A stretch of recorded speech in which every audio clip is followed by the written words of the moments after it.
Hello everyone, welcome back to this video on digital communication. In this video, I am going to discuss the power spectral density or the PSD of unipolar line encoding. I have already discussed about it in my previous video, that is the part 1 of this video. So it is recommended for you to watch that video first because that is the basis of this video. In that video, I have already talked about the SF, so which was the Fourier transform of the line encoding, which came out to be TB sync FTB. So this I already derived in my previous video. Also I talked about the autocorrelation function. Autocorrelation function was represented by R tau n.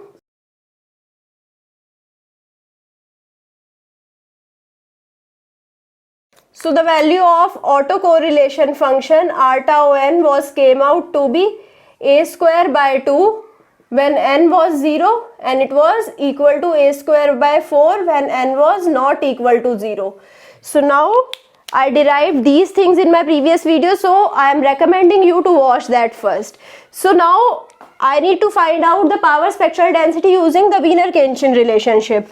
So according to the Wiener-Khinchin relationship, the power spectral density is equal to 1 upon TB into SF square. So SF is this. So which implies SF square would be TB square sync square FTB. So this is my SF square. I'll just replace it.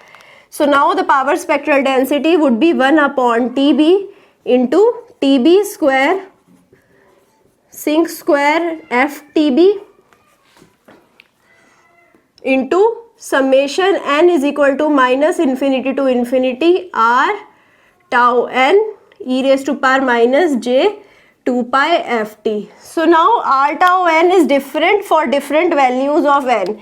So now I'll put the different values of n. So now this TB would also get cancelled out. So now this TB and this TB will get cancelled out. So I am left out with TB sync square f into TB.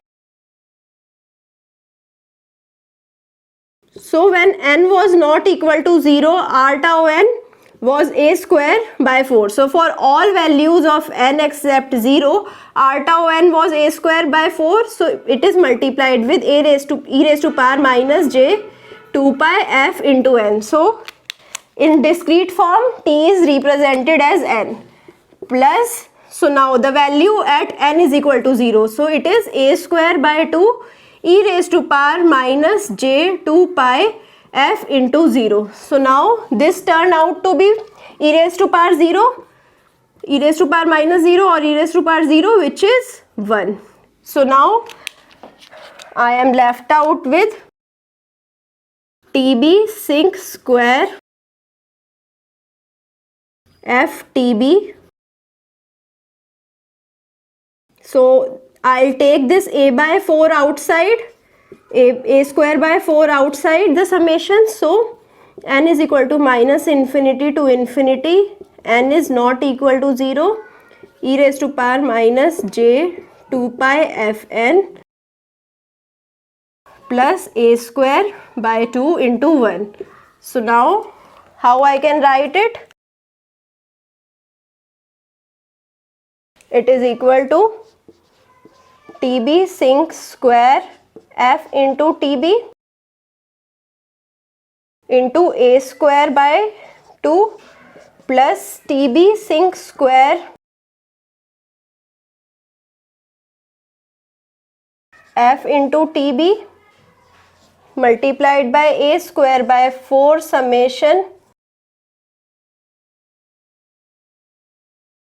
minus infinity to infinity and not equal to 0 e raised to power minus j 2 pi fn. So now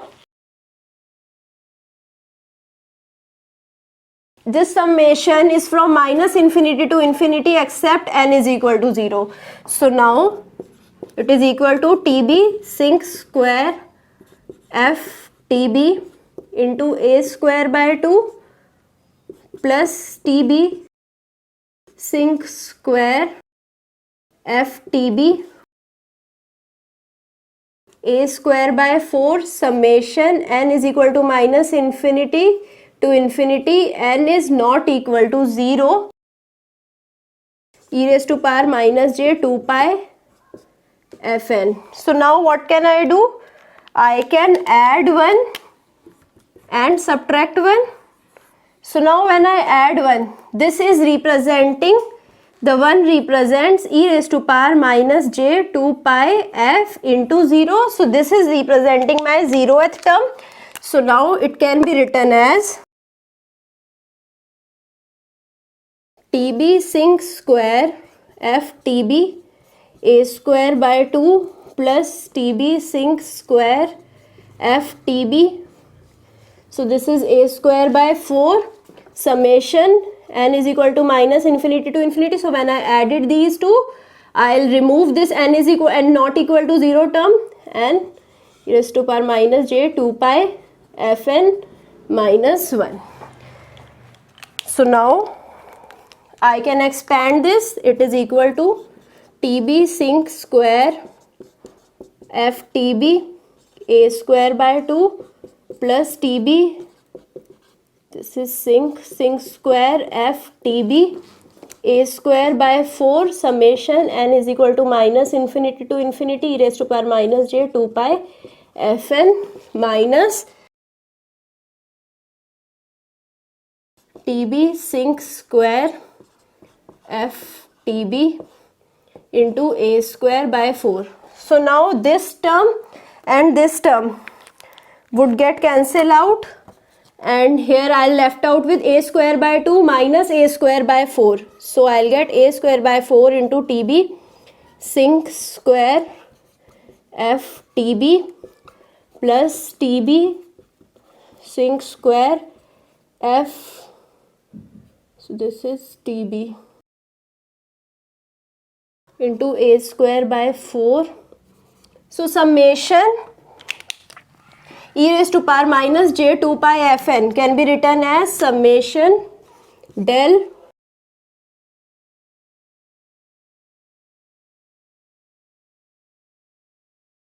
so this can be equal to n is equal to minus infinity to infinity del TB. So this is equal to my pulse train. It is equal to the summation of the pulse train. So what is happening? Here I am getting the sinc function, and here I am getting the sinc function multiplied with the pulse train. So let's understand this with the help of the diagram. So now this is my sinc function.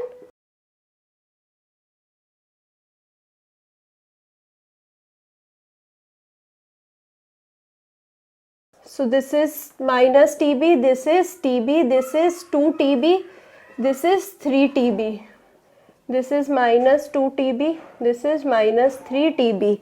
So now when I have to talk about the pulse train would be a square by 4, this is 0,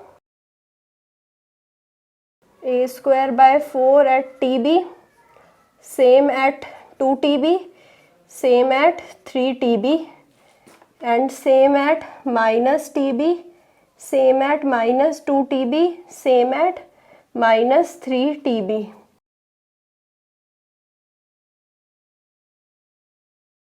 So now this function is multiplied with this function. So now this is multiplied with this. So now you can see it is 1 only where it is 0. So now, or it is 0 when it is having some value. So now when 0 is multiplied with another some number, I'll get 0. So here 0 is multiplied with this, it is cancelled out. Here this is multiplied with 0, so it is cancelled out. So here I am left out with this term only. So at 0 only it has the value a square by 4. So now when it is multiplied, I am left out with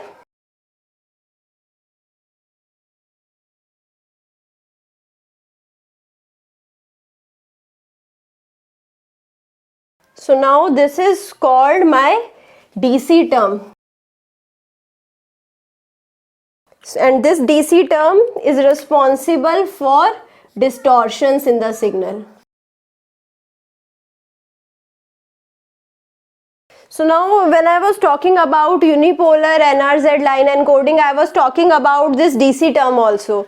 So I hope now you can see what is this DC term. This DC term is present here, and this DC term is producing the distortions in the line encoding scheme. So now I hope you understood what I am trying to say about the line encoding and its power spectral density.